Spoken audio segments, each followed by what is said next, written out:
Kisah legenda Si Botar Mudar, cerita rakyat dari Sumatera Utara. Dahulu kala hiduplah seorang raja di tanah Batak, Raja Simamora. Beliau memiliki 3 orang anak, yaitu Purba, Manalu dan Debataraja. Debataraja sendiri memiliki 4 orang anak, 3 diantaranya lelaki dan 1 perempuan. 3 anak lelaki Debataraja bernama Sampetua, Babiat Nainggoal dan Marbulang. Sedangkan anak perempuannya bernama Siboru Namotong. Pada awalnya mereka tinggal di Samosir, tetapi karena dilanda kemiskinan, mereka pergi ke daerah Bakara untuk memperbaiki kehidupan mereka. Di sana, kehidupan mereka semakin baik, bahkan Siboru Namotong bertemu dan disukai oleh Hamang, sejenis begu atau hantu yang hanya dapat dilihat pada malam hari. Hamang yang mencintai Siboru Namotong pun meminta izin kepada ketiga saudara Siboru Namotong untuk menikahinya. Mereka setuju untuk menikahkan Hamang dengan adiknya, dengan syarat Hamang bersedia membuat pesta besar untuk pernikahan itu.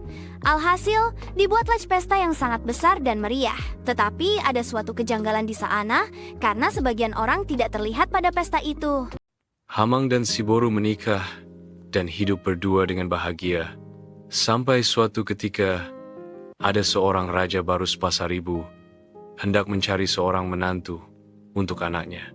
La menerbangkan sebuah layang dan bersabda, "Barang siapa yang menemukan layang-layang itu, bila perempuan akan kujadikan menantu, dan bila lelaki akan kujadikan anak." Setelah layang-layang itu diterbangkan, maka sang raja pun memerintahkan utusannya untuk mencari siapa yang menemukan layang-layang tersebut. Sekian lama pencarian dilakukan. Ternyata layang-layang tersebut secara tidak sengaja ditemukan oleh Siboru Namotong. Maka, untuk menepati sabda Raja Barus itu, ia pun berencana untuk menikahkan anaknya dengan Siboru Namotong. Kemudian berangkatlah raja itu ke Bakara untuk menjumpai keluarga Siboru Namotong itu dengan tujuan untuk melamarnya dan menjadikannya menantu. Ketika Raja Barus itu sampai dan berjumpa dengan ketiga saudara Siboru Namotong tersebut, ia pun menyampaikan niatnya itu dengan baik.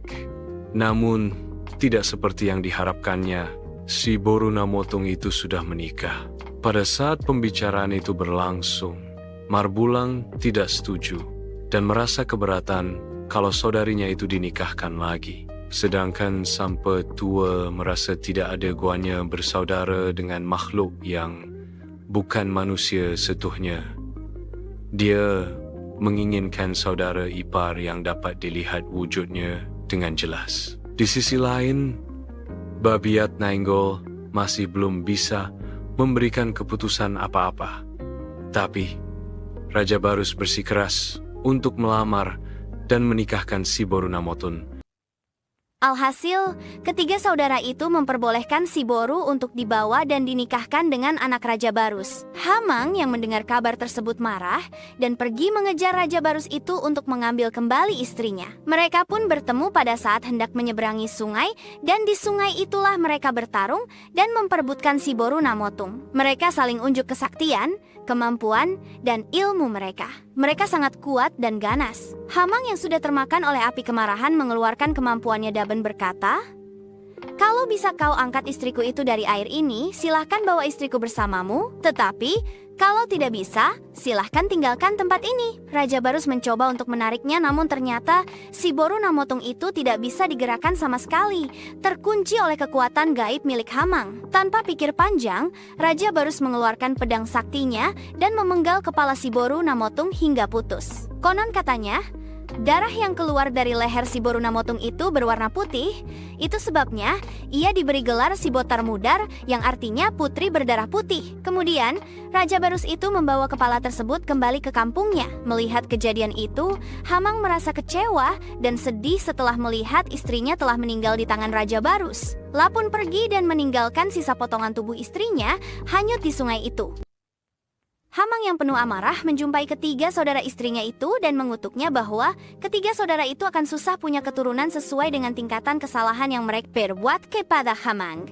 Setelah Raja Barus sampai di kampungnya, ia memerintahkan utusannya untuk mencari sisa potongan tubuh si Boru Namotung di sungai dan mereka menemukannya masih terhanyut dan dibawa kembali ke Raja Barus. Potongan tubuh yang sudah mati selama berhari-hari itu disatukan dan disemayamkan di sebuah ruangan khusus oleh sang raja.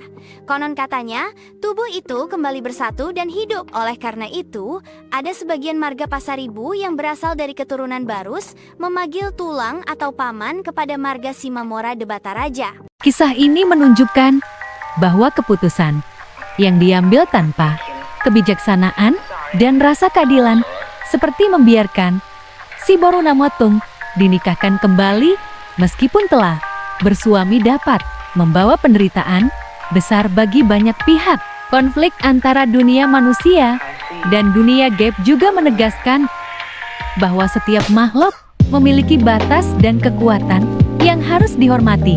Tragedi kematian si Boru Namotung serta kutukan Hamang menjadi peringatan bahwa pengkhianatan terhadap hubungan keluarga dan pernikahan akan menimbulkan konsekuensi yang panjang, bahkan diwariskan secara turun-temurun.